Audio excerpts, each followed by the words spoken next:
Hello there, I'm Thirdmango. I'm a culture and media sociologist, locally professional comedian, and Twitch streamer, and I'm giving it a go at attempting to start a YouTube channel. A little bit about me musically. I'm someone who loves musical complexity, music that can surprise me. I don't comprehend lyrics very often, and so a lot of my criteria will be based around the music more so than the lyrical content. I don't really listen to music for the lyrics and can be perfectly happy with a strong instrumental, but I find the voice to be a really interesting instrument when done well. And right now we're about to dive into one of my new favorite bands on the scene in J-pop. I have long been a fan of Japanese music. It started from being a fan of Dragon Ball Z, Cowboy Bebop in my early teen years. One of the first bands I really got into was the Japanese rock band uh, who was most known for the contributions to the anime Fulikuli, and that is the Japanese rock band The Pillows.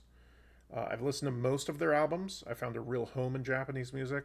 I'm a big fan of bands such as Frederick, Baby Metal, Capsule, Tommy February 6, Atarashi Gakko, Nemophilia, Bandmade.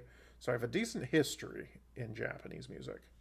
XG, which originally stood for Extraordinary Girls, but now stands for Extraordinary Genes, is a seven-member Japanese girl group, which debuted in 2022. I will add that while classified as a seven-member girl group, my favorite of the singers, Kokana, is actually non-binary and has a killer signature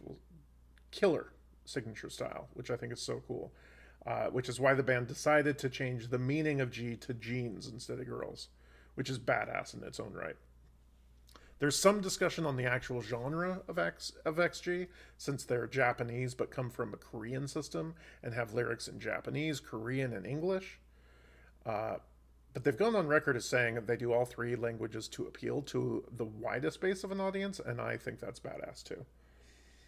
I originally became aware of XG through their 2024 hit Woke Up, which has the gnarliest hook to it and really showcased how badass these artists are. I might say badass a lot when it comes to this group.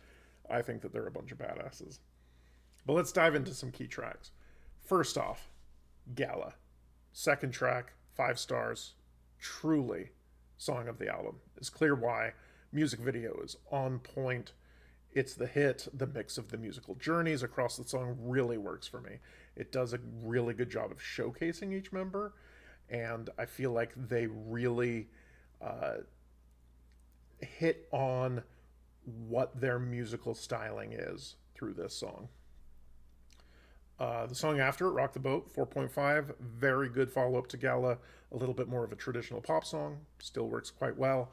And then initially, what was my favorite, the fourth track, Take My Breath Away, uh, it's not my favorite anymore, it's my second favorite next to Gala. But initially, it was the one that really punched me in the face. I kept finding myself going back to it, a true dance pop hit. It again showcases each member and does a good job with the backing tracks. The sixth track, Hypnotize, another really good pop hit. The final track on the album, I gave 4 stars. It's called PS 118. It reminds me a lot of the intro to Samurai Champloo. Very sort of a trip hop feel to it. And it's just sort of a good small showcase of their rap prowess. And then the eighth track, ORB, is an interesting song.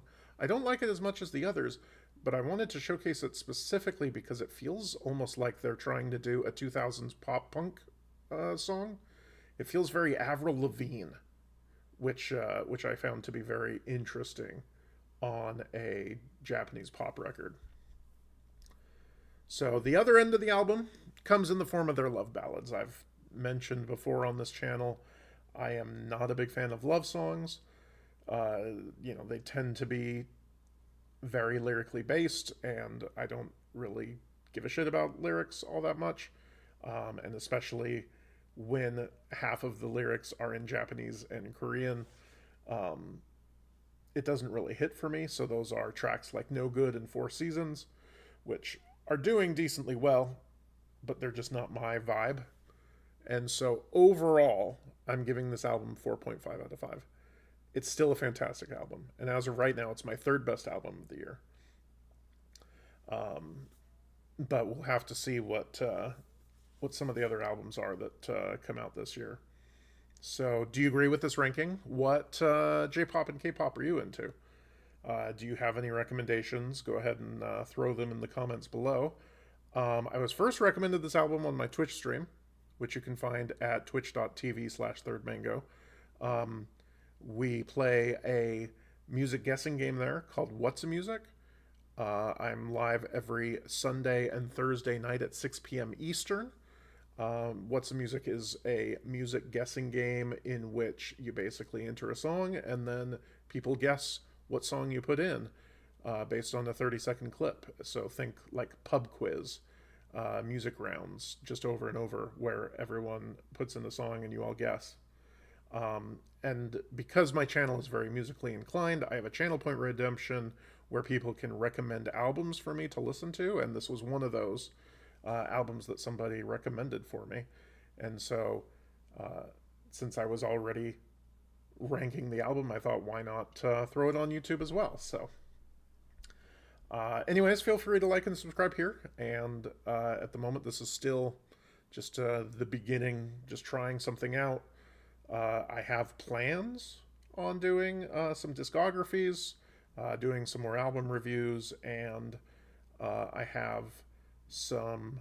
I have lists, lots of lists of every single year dating back to 1950 of my top 10 favorite albums. And so at some point, I want to do videos as well of talking about each year and what my top 10 is. So if you like that sort of content, I'm going to hopefully be uploading more. I don't have a set consistent schedule yet for YouTube, but gonna just give it a try. So thanks for watching, and we'll see you in the next one.